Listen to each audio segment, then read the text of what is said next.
Vous voulez vous lancer dans l'impression 3D à la résine, mais vous savez pas tout ce que vous avez besoin? Restez à l'affût, je vous fais la liste de tous les équipements essentiels pour l'impression 3D à la résine.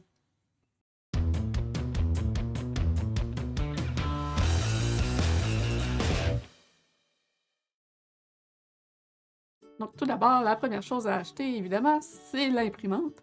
Et il y a plusieurs modèles, mais l'imprimante vient de base avec certains équipements.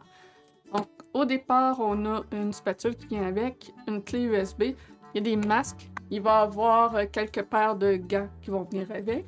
Aussi, un petit bidule comme ça, qui sert à mettre sur la machine pour faire écouler la résine en mettant le plateau de travers. Il y a évidemment les outils qui viennent avec pour tout ce qui est des vis de la machine. Et il y a une petite tasse à mesurer qui vient avec. Personnellement, je ne l'ai jamais utilisée.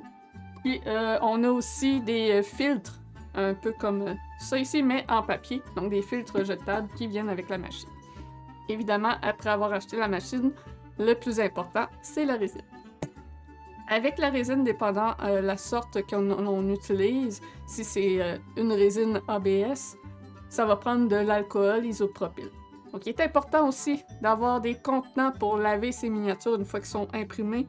Utilisez des contenants à marinade ou n'importe quel contenant qui a une deuxième partie à l'intérieur comme ça qui se retire et qui a une passoire, des trous que le liquide va pouvoir passer au travers. Comme ça permet de bien plus facilement nettoyer le mini. En avoir deux est même préférable. Après le contenant, on a besoin de la lampe UV. Et je me suis fait ma propre station de UV en mettant du papier d'aluminium dans une boîte. Outre la lampe UV, il y a un petit extra qu'on peut acheter aussi pour s'aider dans le nettoyage du miniature.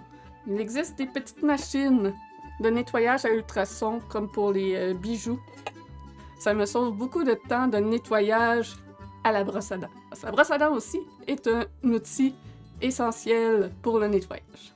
Mais il existe une machine qui peut remplacer l'achat de la lampe et l'achat du nettoyage à l'ultrason.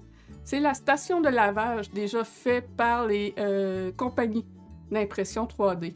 Avec ça, on a aussi besoin d'un entonnoir et d'un filtre pour lorsqu'on vide le bac à résine pour le remettre dans la bouteille. Un autre petit plus qu'on pourrait ajouter, c'est un tapis de silicone pour mettre en dessous de la machine. Donc, s'il venait à avoir un dégât, qu'il y avait une fuite ou quelque chose, au moins votre meuble en dessous ne sera pas endommagé. Dans les autres outils à avoir, c'est des petites pinces comme des pinces à épiler. Et en même temps, il y a aussi les pinces de précision qui aident aussi pour le retrait des supports. Avec ça, on a besoin aussi d'un petit X-Acto, une petite lame. Et si on veut pousser plus loin le nettoyage de notre miniature, être sûr qu'il ne reste plus aucune trace des supports, il existe des petits kits comme ça de lime à pointe diamantée. On peut aussi utiliser du papier sablé à grains très fins. C'est surtout pratique pour les bases des miniatures, le dessous des bases. Sinon, c'est plus difficile avec ça d'aller atteindre les petits creux entre les parties du miniature, comme en dessous d'un bras, par exemple. Un autre petit truc bien pratique à avoir, ce sont des petits squeegees de silicone comme ceci, qui facilitent énormément le nettoyage du bac à résine lorsqu'on le vide. Une autre chose utile à avoir pour le nettoyage, ce sont des petits linges de microfibre comme ça. Donc ça évite de laisser des traces graisseuses de doigts ou autres qui resteraient dans le petit bac et ça évite de graffiner le plastique qu'il y a dans celui-ci.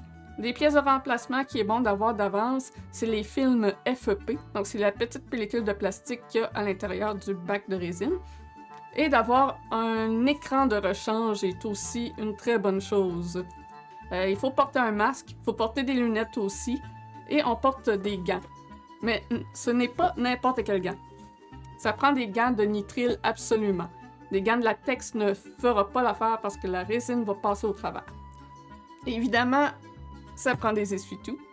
Ensuite de ça, un autre extra que ce n'est pas essentiel, mais que l'on peut acheter, c'est des purificateurs d'air, des petites machines qui servent à mettre à l'intérieur de l'imprimante et ça aide à réduire les odeurs dans la pièce. Et au niveau de l'entretien de la machine, ça prend simplement du lubrifiant style WD-40.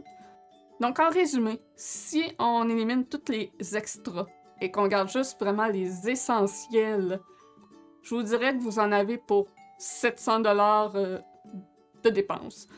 Donc, vous pourrez trouver dans la description du vidéo tous les liens des items sur Amazon. Ça va vous éviter comme ça de les chercher. N'oubliez pas d'aimer la vidéo, de laisser un petit commentaire dans le bas. Si vous avez des idées de futures vidéos que vous aimeriez voir, n'hésitez pas à me les dire aussi. Ça va me faire plaisir de prendre vos suggestions. Et sur ce, on se repogne.